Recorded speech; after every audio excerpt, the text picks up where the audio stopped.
Today, we're going to talk about something pretty relevant, some consumer math, some real world stuff. We're going to be talking about solving markups and discounts for all you small business owners someday, or understanding how businesses make money, and also how to make sure you're getting the correct discount if you go to a store.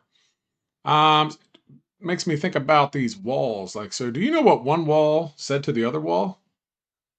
I'll see you in the.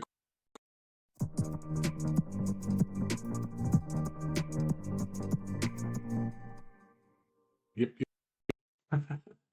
Yeah, that's an oldie but goodie. I'll see you in the corner. One wall meets the other one there. All right, so today we're going to estimate and solve contextual problems, sort of some real world situations that require the computation of one discount or a markup, and then the resulting price. So let's do a little vocabulary first. Let's talk about those words. So discount, that just means a reduction in price. So if you go to a store and it's $10, look at this example I give you, it's $10 for a basketball. And then it marked over it, it says $8. There's a discount there, right? It's now only $8. So the discount was $2 off, right? For what we're going to be doing, it's mostly going to involve percentages. So you'll see this in online advertisements, or even when you're walking through the store, you'll see a section of something. Like, let's just say it's a bunch of sweatshirts, and then maybe on the sign on the top of it, it'll say everything on this section is 25% off. And so then you can kind of figure out, what is my cost going to be when I get to the register, instead of being surprised. So that's what discount means. It's a reduction in price. It can be done just by a dollar amount, or it can be done by percent. So markup, this is how much a retailer increases the price over what they paid for it, which is how they make money to pay for the costs and hopefully make a profit. Let me explain that to you.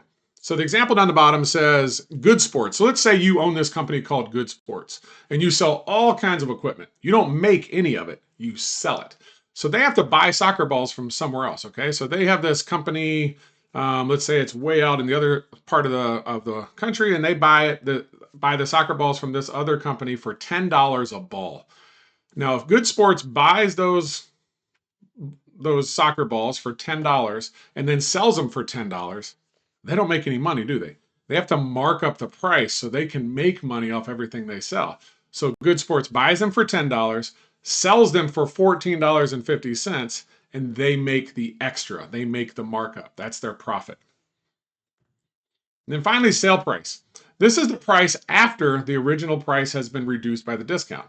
So if there's a 20% sale discount on the new shoes, and you take that price off, so you figure out what the discount is and you take it off the original price, the sale price would be $75, right? Or if you walked into a store and it said $10 for a soccer ball and then it was on sale for $8, the sale price is $8. It's how much it is after the discount.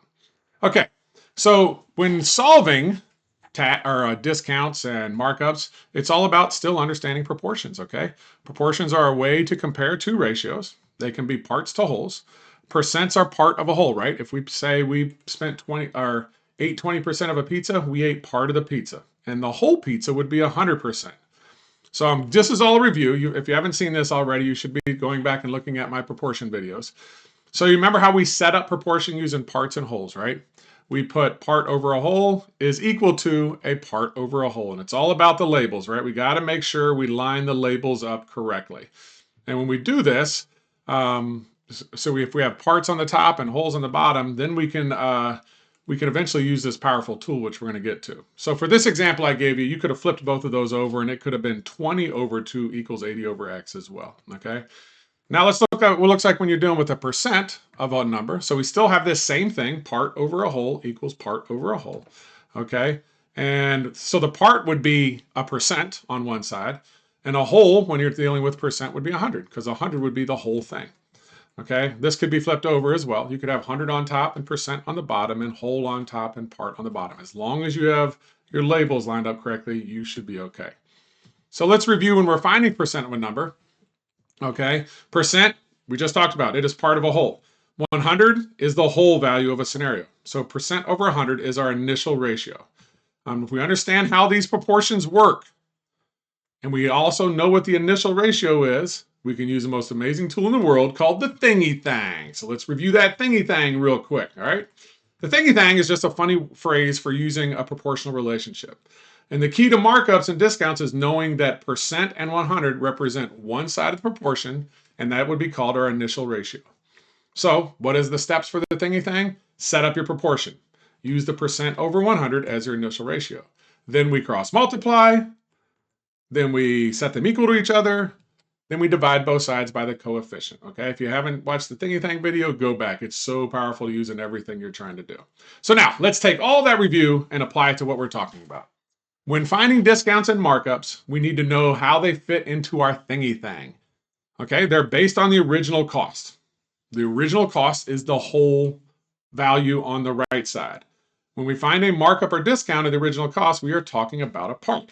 So again, on one side will be our initial ratio, the percent over 100, okay? So again, we're talking about a percent off of a price or how much we're gonna mark it up by a percent going up on adding on top of it. The part will be the markup, or if we're talking about discount, it'll be the discount. And the whole will be the original cost. So for those examples I gave you in the vocabulary, the soccer ball that we bought from the company was $10. That was the original cost. And so that's what we put on the bottom. What is the original cost? And this will make even more sense when we get to the examples. So now we can use the clues in a problem to fill out this proportion thing that we call the thingy thang. All right, so let's find a discount. Sam ordered a skateboard. There was a 40% discount, and the original price is $60. What is the discount? Okay, so here's our thingy thang. We set it up, and then we go ahead and add our percent over 100, and we know that we're dealing with a discount, so the discount's going to be our part, and our whole is going to be the original cost. So now that we have our thingy thang set up, let's go ahead and use some clues. All right, so we know if this is our thingy thang proportional setup, we know that the discount is 40%. So we go ahead and plug that 40 in where the percent was. And we know that the original price is $60. Plug it in, put it right there on the, let me go back so you can see, that was the original price. I'm adding 60 because that was the original price. And our last clue says, what is the discount? Well, that's the unknown. That would be our variable. And in this case, I'm just going to go ahead and call it D. Okay, so that's our variable. Now we have our proportion set up. The thingy thang is easy. Once you have all the stuff into proportion, you just go ahead and set up your proportion, which we already did. Here it is. 40 over 100 equals D over 60. It's the same thing we did on the last slide. Then what do? We cross multiply. What's 40 times 60? That's 2,400. And then we do the other diagonal cross. What's 100 times D? That's 100D. Then we set those two numbers equal to each other. 2,400 equals 100D. And then what do? We divide both sides by the coefficient. That's the number connected to the variable. So in this case, we divide both sides by 100. The 100 divided by 100 equals 1, so it cancels out. And 2,400 divided by 100 is 24. So we know that D equals 24. And in our scenario, D represented the discount. So the discount, to answer the question, is $24 off the original price. Now, here's where it doesn't really get tricky. It's just if you're not careful reading the question correctly. So I'm going to give you the exact same problem, just with a different question at the end. So it's the same skateboard, same discount, same original price, but they want to know what the sale price is. The last time we wanted to know what the discount was. So we went ahead and set up this problem and we do it exactly the same, right? Our 40% is our discount. Our sale price, our original price was $60. And this one, we want to know the sale price. But in order to find the sale price, we still need to figure out what that discount is. So again, look, exact same scenario, right? Same problem, different question. So now we go through and we solve. And I don't want to waste your time, so I'm just going to kind of speed through this because, again, nothing changed except here at the very end. All right, so we still know that the discount was $24. But they're not asking us for the discount. This time they're asking us for the sale price. So now we have to take our original price, okay, which was up here. The original price was $60, okay? And the reason we're taking that and we're subtracting the discount from it, so we're going to subtract the discount from it because we want to know how much am I going to pay when I go to the register? Or what is it, even if I'm doing it online, like it says it's 40% off, what am I paying for this? So we plug in our original price of $60. We subtract what we just found out to be the discount, which was $24. And when we subtract that, we find our sale price. And our sale price is 36 smackaroos. So the price of the sale price of the skateboard is 36 bucks. And this process works exactly the same for markups. So let's look at this scenario. A store buys a pair of shoes for $50 and wants to sell them with a 40% markup. So they're going to make 40% off every pair of shoes that they sell. Remember, they're buying them for 50 and they're selling them for more. So this question says, what is the markup? Okay, it doesn't want to know what the shoes cost. It literally just wants to know what the markup is. So let's plug in what we know. We know that percent goes on the top of the left side over 100 because we're dealing with a percent of a number scenario. Watch that video if you haven't. Part, this time the part is the markup and the whole will be the original price. All right, so now we can plug those in using the clues that we find. What is our percent? It is 40, so we put up 40 on the top. What is $50 is what? That is the original price. Okay, that's the original cost of the shoes that the store bought.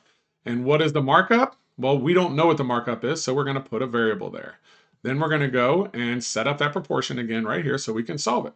And we go through the thingy thang setup. We set it up correctly? Yes. We cross multiply. Okay, 40 times 50 is 2,000. 100 times M is 100M. Now, I'm not just doing that in my head. You're going to be using a calculator or solving these on your own. But for the purpose of the video, I'm just getting through the portions that we need to understand. Step 3 is we set those numbers equal to each other. 2,000 is equal to 100M. And then what do? We divide by the coefficient. 100 divided by 100 cancels out, and 2,000 divided by 100 is 20. So our markup is $20 on top of the original price. So every time that this company sells a pair of shoes, they make $20, okay? Same problem, different question, okay? So we're going to do the exact same thing we did in the last one. We're going to go through and look at that. We solved this whole thing, and we came up with our markup is $20. But this one is saying, what is the selling price for the shoes? The last one asks, what is the markup?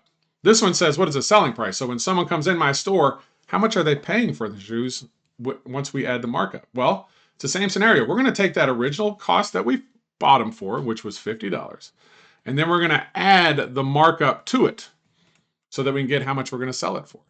And the original price was 50 bucks. The markup was 20 bucks because we already solved that in the last section. So what did we sell these for? Well, we sold them for $70. And so the new sale price is $70 after the markup is added. Okay, so the new selling price is 70 buckaroos. All right, I think you guys are ready to rock and roll with this. It's all about the thingy thang. So a reduction in price is called, it was a typo, a reduction in price is called what? That's called a discount. That's when we take money off of a cost of something. A seller adding price on top of what they paid for the product is called what? So a seller buys something, but they want to make more money off it in the store. That's called the markup. That's how much they mark it up in price. And so after we take a discount, we figured out what it is, and we take it off the new price. That is called the sale price. There's an original price, and when you take the discount off, it's the sale price.